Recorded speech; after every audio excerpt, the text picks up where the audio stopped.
Así han venido creciendo el stock de activos financieros reales hasta acumular 3.039 billones de pesos. En 2 décadas prácticamente se ha multiplicado por 5. Es el llamado fenómeno de la financiarización económica.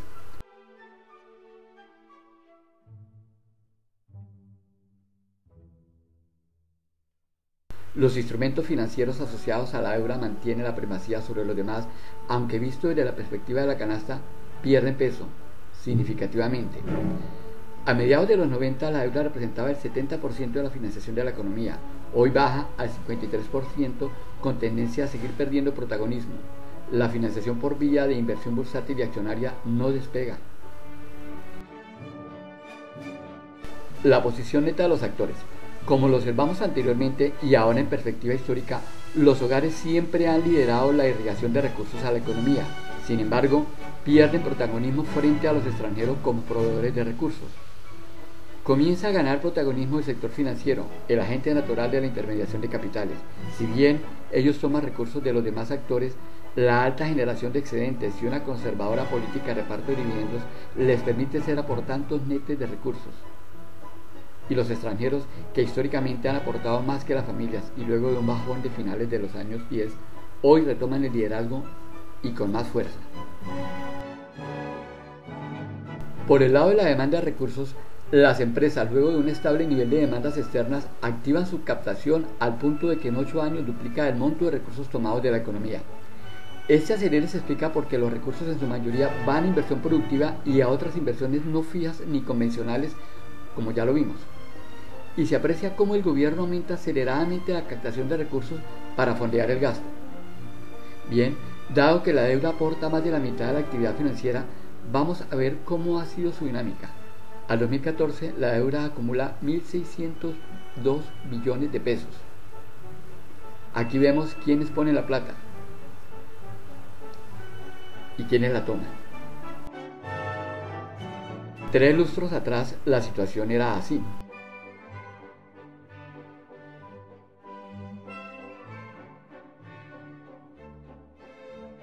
Lo que nos lleva a pensar que las empresas, siendo los mayores captadores de recursos de deuda y como también otorgan préstamos comerciales, su posición neta es mejor que la del gobierno y en el periodo son menos glotones de deuda que incluso que las familias.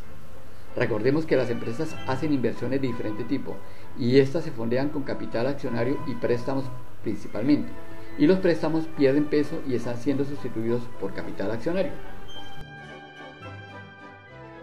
Por otro lado, el gobierno, a pesar de haber gozado de una favorable coyuntura por recaudos petroleros y tributarios, y tal vez debido a esto que les proporcionaba un colchón de cobertura hacia el futuro, continuó la ascendente carrera deudora, la que se ve aumentada al disminuir los recaudos petroleros.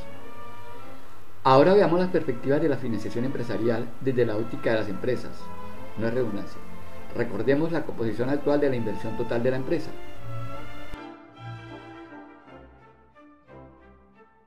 Observemos la composición del fondeo. De ello resulta que la deuda y el capital son los que más pesan, por lo que ahondamos el análisis de estas, empezando por la deuda y desde el pasado. Y vaya sorpresas, la deuda pierde peso dramáticamente como fuente financiera de la empresa, peso que asume la inversión de capital accionario.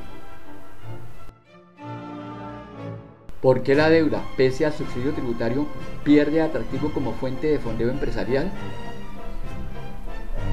¿Será que la provisión de recursos de extranjeros que ingresan a las empresas como inversión extranjera directa compite a los bancos por ese gran mercado empresarial? ¿Qué tanto esa inversión accionaria y patrimonial es generado por la operación empresarial? Cuando hablamos de endeudamiento es obligatorio hablar y tratar el tema de los flujos. Recuerde que en teoría ocupan el primer lugar en la jerarquía de financiamiento empresarial. En este capítulo enfocamos a observar cómo fluyen los préstamos a irrigar la actividad empresarial colombiana. El flujo efectivo es el flujo que genera la operación y cómo se distribuye. Se agrega el efectivo no operacional. Esto nos da una idea de cómo se distribuyen y reparten los excedentes y su peso en el fondeo total. Anteriormente tratamos del volumen de recursos que reciben las empresas de los demás actores. Estos son los recursos externos que reciben. Y resulta que las empresas, por el esfuerzo productivo y competitivo, generan excedentes representados en utilidades. Descendemos a una perspectiva micro Para visualizar la dinámica de los movimientos de efectivo de las empresas, tomamos la muestra de supersociedades sobre un universo de 27.600 empresas que cubren el 67% de la producción empresarial colombiana y envasamos la información bajo los formatos internacionales de los flujos de efectivo. Estos formatos nos indican la conveniencia de agrupar los flujos que fluyen dentro de la empresa en 4 grandes categorías: la utilidad en efectivo de la operación, los recursos internos liberados o demandados para mover la operación, la actividad inversora, compras menos ventas, de activos fijos e intangibles, y la actividad financiera, la captación de recursos externos y su reembolso, como también la remuneración a los accionistas. A partir de este marco de comprensión, observamos la dinámica de los principales movimientos de efectivo. En 2015, las empresas reportaron un beneficio neto de 19.3 billones de pesos. Ajustadas las partidas referentes a los impuestos, la amortización del capital por depreciación, los intereses y la inversión operativa requerida para mover la operación, las empresas generaron internamente recursos por 11.1 billones de pesos. A ello le sumamos rentas diferentes a la operación, rentas de capital, dividendos, utilidad de activos fijos, y dimensionamos los beneficios que obtuvo esa enorme caja negra. Estos flujos deberían alcanzar para pagar la inversión fija nueva. Sin embargo, no es así, por lo que necesitan fondeo externo, deuda bancaria, comercial o capital accionario. Llegados estos recursos, se fondea la inversión fija que perfila capacidad para afrontar el crecimiento. Se hacen inversiones en activos financieros y estratégicos, alianzas, integración, fusión, compra y por supuesto se paga la remuneración a los accionistas. Así fue el panorama del 2015. A simple vista, esta imagen nos da una idea del fondeo, que la generación interna, o sea, el fruto del esfuerzo por el cual trabajan las empresas, aporta la porción más pequeña de los recursos recibidos. Que por ejemplo, los rendimientos y dividendos de inversiones financieras y operacionales son mayores a la generación interna operativa. Que si no fuera por la deuda y por nuevas emisiones de capital, no se hubiera podido fondear la inversión fija y con ello se atentaría al crecimiento de las empresas. Y del otro lado, vemos que al parecer los pagos de dividendos son superiores a la generación operativa, lo que raya el sentido común. Se saca más plata de la que genera internamente la operación, con lo cual se estaría desangrando las empresas. Y que además de este flujo, otros significativos se destinan a hacer inversiones financieras no operativas.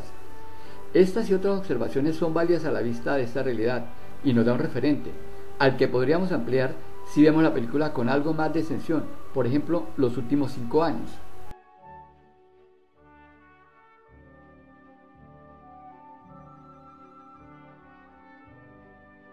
Así podemos ampliar la percepción a observaciones como: la generación operativa pierde peso significativamente y se torna volátil.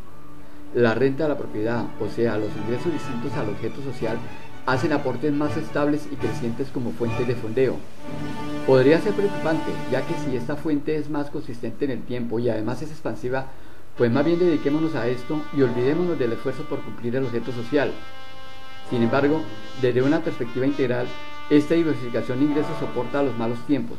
Recordemos que este periodo cubre una etapa de la economía económica expansiva favorecida por una coyuntura petrolera que inyectó recursos a la economía colombiana, lo que hizo que hubiera empleo, que el consumo creciera y que la inversión se mantuviera.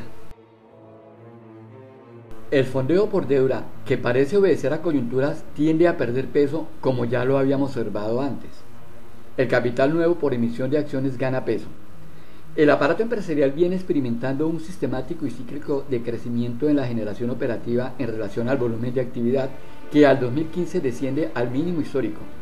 Un extranjero incauto, a ver los eventos económicos percibidos por la economía como bonanza petrolera, expansión constructora, fuerte influjo de capital extranjero, inversión pública en infraestructura, expansión de la inversión en servicios, se sorprendería al observar que los flujos financieros están moviendo lo mismo que hace una década, solo que cambia la composición de las fuentes de valor.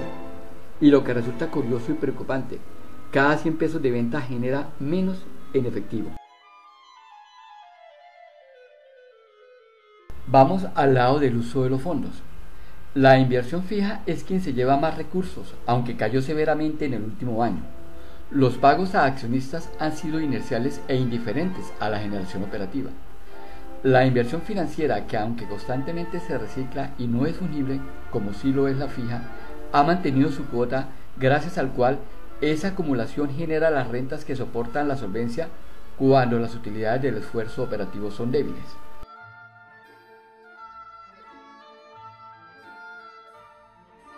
Hipotéticamente, el pago de dividendos debería ser el excedente luego de cubrir el costo del capital fijo, que debería operar como un fondo de reposición, y la inversión de mantenimiento de la operación, sin descuidar el crecimiento que requiere de mayor inversión operativa.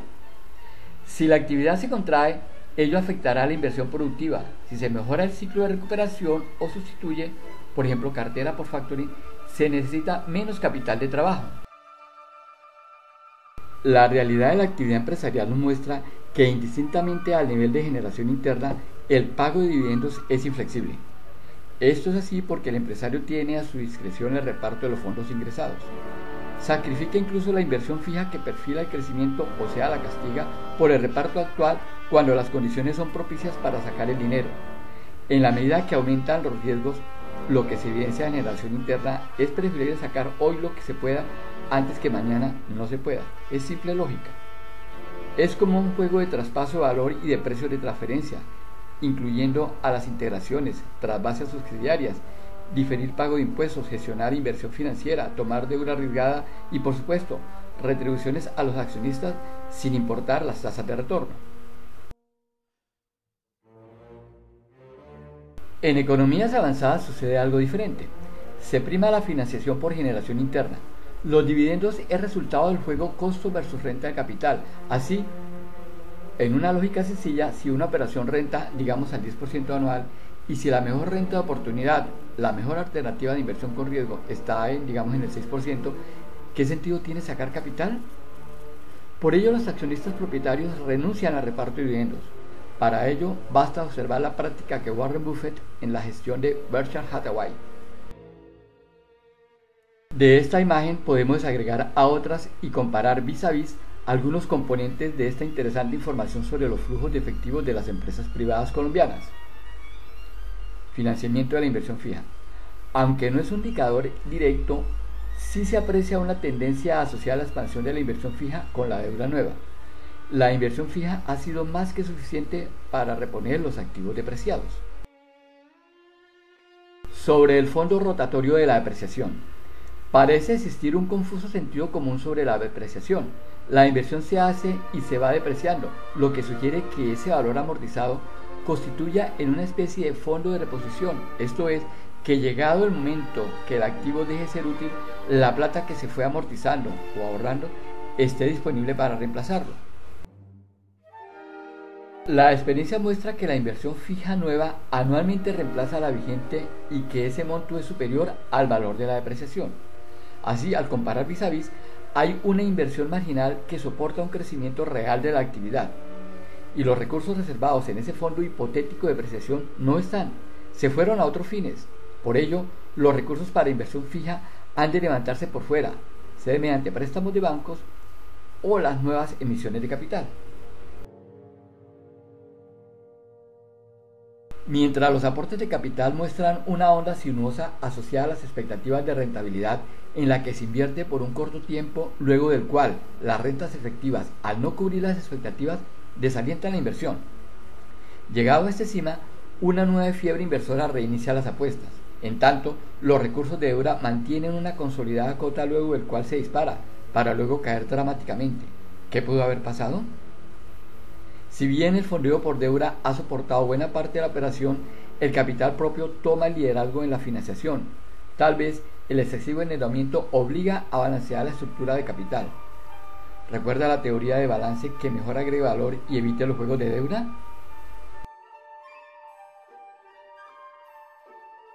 El cumplimiento de pagos a los bancos se hace posible gracias al galope o jineteo, en la cual siempre los recursos puestos por los bancos superan los recaudos, conduciendo a un sistemático y creciente endeudamiento financiero.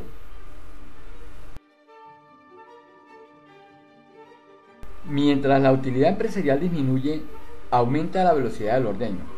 Hoy casi toda la utilidad se pasa a los accionistas sin dejar fondos para inversión productiva, prefiriendo dejar el crecimiento en manos de banqueros, acreedores y nuevos inversores, como quien dice: ya me jodí bastante sacando la empresa adelante, es hora de tomar lo mío, conservando la propiedad y que otros pongan el billete.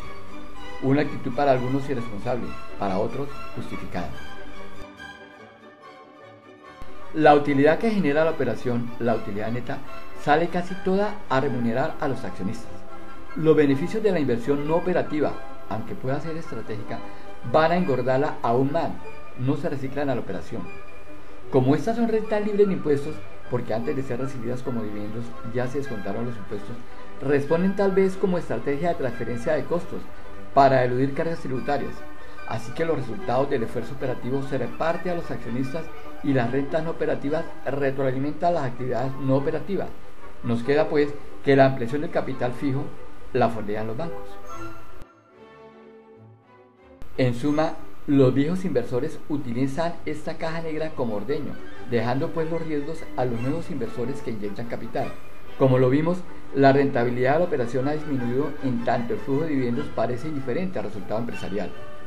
Desde la perspectiva del accionista, partiendo del valor patrimonial inicial al 2010, incluyendo las valorizaciones a valor actual, el flujo de ingresos por dividendos representa una TIR del 7.8% en ese periodo, que al parecer es bajo, como más adelante veremos. La generación operativa sujeta a los vaivenes imprevistos tiende a agotarse, en tanto la renta proveniente de inversiones no operativas, que mantiene una cuota de contribución a la utilidad total estable, hoy aporta más que la operación, fruto de la diversificación que hoy sirve para soportar épocas malas. Estas manifestaciones, que no parecen tener nada de espontáneas, sino más bien que obedecen a respuestas planeadas, nos permiten ampliar nuestra visión sobre la gestión financiera de las empresas. Y esta se complementa con la distribución del valor agregado. Los pagos a los accionistas priman siendo mayores a la generación operativa. Los pagos a los prestamistas, por haber reducido la tasa de interés, disminuyen. Pero una nueva estera fantasma se cierne sobre las empresas: la voracidad tributaria. Como vimos, desde la perspectiva de los flujos de efectivo, la empresa es una máquina eficiente para crear riqueza. Toman recursos baratos, los multiplican, remuneran bien a los dueños y los recursos que necesitan los vuelven a tomar prestados. Se van por la vía de los préstamos antes que por la vía de la capitalización, tal vez por los beneficios tributarios de la deuda. Estas imágenes nos permiten ver patrones financieros que se van perfilando según las condiciones económicas y las capacidades competitivas. Aunque algunos comportamientos rayen la lógica económica financiera, tienen mucho de sentido común. Cuando las épocas son buenas, se reinvierten los beneficios, se reponen y amplían las plataformas productivas. Cuando las cosas tienden a ponerse feas, se saca lo más que se puede endosando la empresa a los acreedores, o sea, que estos coloquen los fondos para sostener la operación y el crecimiento. Esto es así porque el que está adentro viviendo el insight tiene el privilegio de estar en primera fila, y ello le permite decidir acomodarse o migrar, y le da el privilegio de informar a sus asociados lo conveniente y, en el peor de los casos, cuando calcula que el valor de los activos dispuestos a valor de mercado son menores que las deudas, declararse insolvente. ¿Qué concluyo? La palanca de la deuda no le hace bien a todo el mundo, y eso depende del uso que se haga de ella. Las empresas que progresan y crecen se valen de las palancas operativas y comerciales y marginalmente utilizan la palanca financiera. Por otro lado, la abundancia creciente de recursos monetarios dispuestos, acompañada de unas menores tasas de interés y de un sutil subsidio fiscal, tienta a las empresas y a todo el mundo a entrar al carrusel del lobo. El uso indiscriminado de la palanca y el acecho creciente del fantasma del riesgo reducen el margen de maniobra y con ella se atenta a la supervivencia. Cientos de empresas, miles de empresas de todos los pelajes que venían creciendo sin deuda y una vez ingresan por la ancha puerta del carrusel, hoy se ven abocadas a destinar buena parte de su esfuerzo a los acreedores.